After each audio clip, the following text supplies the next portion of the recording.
ഞാനൊരു 2 വർഷമായി ഈ സ്ഥലവും വീടും കൊടുക്കാൻ വേണ്ടി തീരുമാനിച്ചു. എടുക്കാൻ നോക്കിയിട്ടൊന്നും നടക്കുന്നില്ല.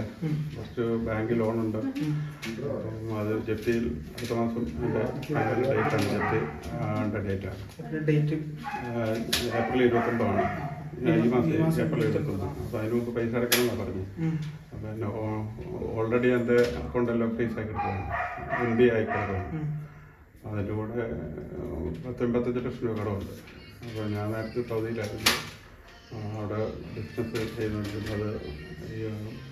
സൗദി സ്പോൺസർ ബ്ലാക്ക് ലിസ്റ്റിലായതുകൊണ്ട് അപ്പോൾ സ്ഥാപനം അടയ്ക്കേണ്ടി വന്നു. പിന്നെ ഓപ്പൺ ചെയ്യാൻ പറ്റിയില്ല. അങ്ങനെ ഒരു 1-2 കോടി രൂപ നഷ്ടമായി. അപ്പോൾ അതെൻ്റെ റെസ്പോൺസിബിലിറ്റി ആയിരുന്നു. സ്പോൺസർ അയാളുടെ ലൈസൻസിലാണെന്ന് മാത്രമുണ്ടായിരുന്നു. അങ്ങനെ ഇതെല്ലാം കൂടെ വന്നു. അപ്പോൾ ഇവിടെ കുറേ പ്രോപ്പർട്ടിയൊക്കെ ഉണ്ടായിരുന്നു. അതെല്ലാം വിറ്റ് കുറേ പേരുടെ കടങ്ങളൊക്കെ വീട്ടി. ഇനി ഈ വീടും സ്ഥലം കൂടെ ഉള്ളൂ. ഏത് ബാങ്കിലാണ് ഇരിക്കുന്നത്. അതിന് കൂടെ ഭാര്യയ്ക്ക് സുഖമില്ലാതെ 1.5 വർഷമായിട്ട് ക്യാൻസറായി.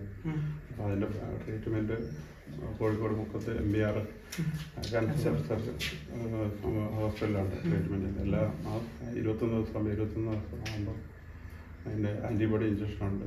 പിന്നെ സർജറി കഴിഞ്ഞു, കീമോ കഴിഞ്ഞു, പിന്നെ റേഡിയേഷനെല്ലാം കഴിഞ്ഞു. അങ്ങനെ ആകെ ഒരു സാമ്പത്തിക പ്രതിസന്ധി ആയതുകൊണ്ട് വിൽക്കാൻ നോക്കിയിട്ട് നടക്കാത്തതുകൊണ്ടാണ് ഇങ്ങനെ ഒരു ആശയം ചാനലിലേക്ക് കൂടെ ഇത് മുമ്പ് വേറെ ആൾക്കാരൊക്കെ ഇങ്ങനെ ചെയ്ത് കണ്ടത് സക്സസ് ആയോ എന്താണെന്ന് എനിക്കറിയില്ല. എൻ്റെ ഭാഗത്തേക്ക് ഇനി വേറെ ഒരു മാർഗമില്ലാത്തതുകൊണ്ട് ഒരു കൂപ്പണായിട്ട് ആ രീതിയിൽ ഒരു മാസം കൂടെ ഉണ്ട്, 1.5 മാസം കൂടെ ഉണ്ട്. അതിൻ്റെ ഉള്ളിൽ നറുക്കെടുത്തിട്ട് ഇവിടുത്തെ സാമൂഹ്യ പ്രതിനിധികൾ എല്ലാവരുടെയും സാന്നിധ്യത്തിൽ, പഞ്ചായത്ത് പ്രസിഡന്റ് സാന്നിധ്യത്തിൽ നറുക്കെടുത്ത് കൊടുക്കാൻ വേണ്ടി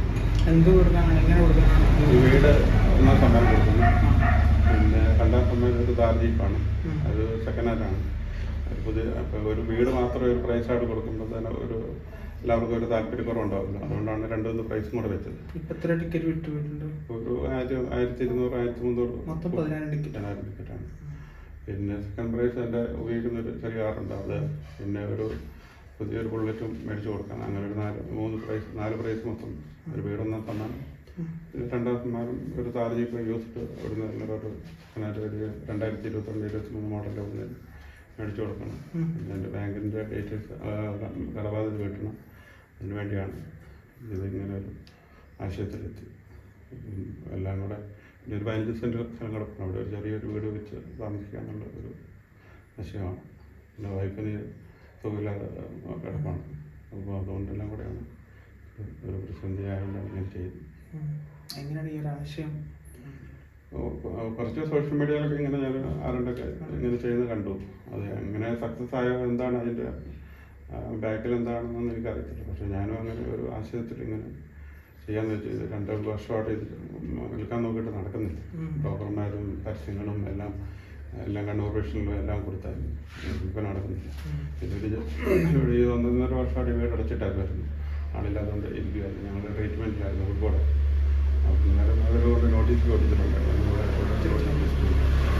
ചേട്ടൻ്റെ മെമ്മറോണ്ട് ഓഫീസാണ്. അതിൽ ഫൈനൽ വിളിച്ചു ഇങ്ങനെ പേയ്മെൻറ്റ് ചെയ്തു.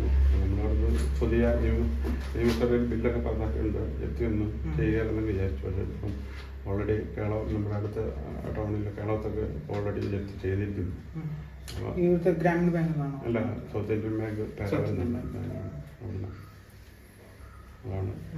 ഇനിയിപ്പം നമ്മളിപ്പോൾ 1-ാം സമ്മാനമായിട്ട് വീട് കൊടുക്കുമ്പോൾ പിന്നെ നിങ്ങൾ മറ്റൊരു വീട്ടിലേക്ക് മാറുക?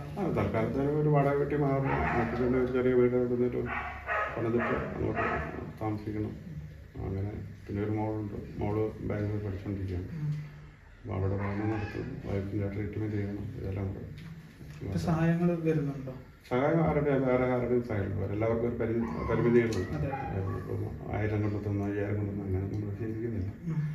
പിന്നെ ബന്ധുക്കളെ ഇങ്ങനെ ഒരു ചെറിയ സഹായങ്ങളൊക്കെ ചെയ്യുന്നു എന്നുള്ള അവർക്കെല്ലാവർക്കും പരിമിതികളുണ്ട്.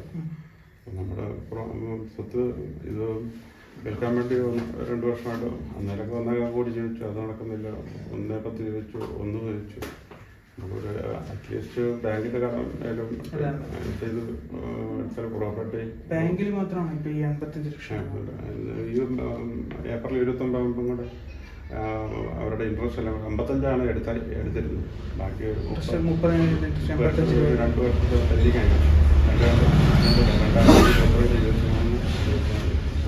വർഷത്തെ പിന്നെ പെൻഡിങ് ആയിരുന്നു. അത് കൂട്ടുപലിശെല്ലാം കൂടെ ആയിട്ടാണ് ഇതിൻ്റെ